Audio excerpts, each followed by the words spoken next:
جو ہو ضمیر کی آواز تو بیدار ہو جائے دنیا، جو ہو ضمیر کی آواز تو بیدار ہو جائے دنیا، افسوس کہ جب ہوش آئے تب کارواں گزر چکا ہوتا ہے۔ ہمیں کہا گیا تھا کہ ہم دنیا کی سب سے بہترین امت ہے، قرآن دیا گیا، رسول صلی اللہ علیہ وسلم کی سنت دی گئی، مگر آج ہمارا حال کیا ہے، کس حال میں جی رہے ہیں ہم؟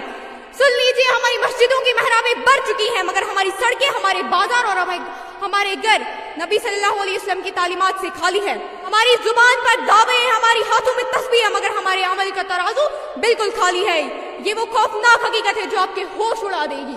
ہم نے اپنے دین کو فقط چند رسموں میں قید کر لیا ہے۔ ہم سمجھتے ہیں کہ 4 نمازیں پڑھ کر ہم نے اللہ کا حق ادا کر لیا، مگر ہم بھول گئے ہیں کہ اللہ کی نافرمانی روزمرہ کے چھوٹے چھوٹے معاملات میں ہو رہی ہے۔ جب سچائی اور جھوٹ کے بیچ ہمیں جھوٹ زیادہ منافع بخش لگے تو ہم نے اللہ کی نافرمانی کی۔ جب ہم نے اپنے رشتہ داروں کو حق دینے کے بجائے ان کا حق مارا تو ہم نے رسول صلی اللہ علیہ وسلم کی سنت کو ٹھکرایا۔ جب ہماری بیٹیوں نے سادگی اور پردے کو چھوڑ کر مغرب کی غلامی کو اپنایا تو ہم نے تاریخ کو دھوکہ دیا۔ ہم صرف نام کے مسلمان رہ گئے، ہمارا ایمان ہمارے عمل کو چھوڑ کر بھی نہیں گزرتا۔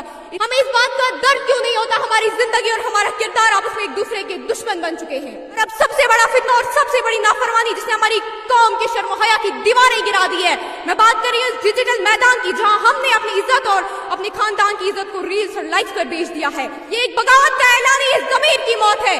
کیا آج کی مسلمان عورتیں یہ سمجھتی ہے کہ چند سیکنڈ کی شہرت اس کی ایمان وقار سے زیادہ اہم ہے؟ میں تمہیں خبردار کرتی ہوں، جو حیا کی چادر پھاڑ کر لوگوں کی نگاہوں کا سامان بنتا ہے وہ دنیا میں ذلت کھائے گا اور آخرت میں اس کا ٹھکانہ اللہ کی ناراضگی ہے۔ اے لوگوں، اٹھو، جاگو اور بدل جاؤ۔ ہم نے قوموں کا عروج اور زوال دیکھا ہے۔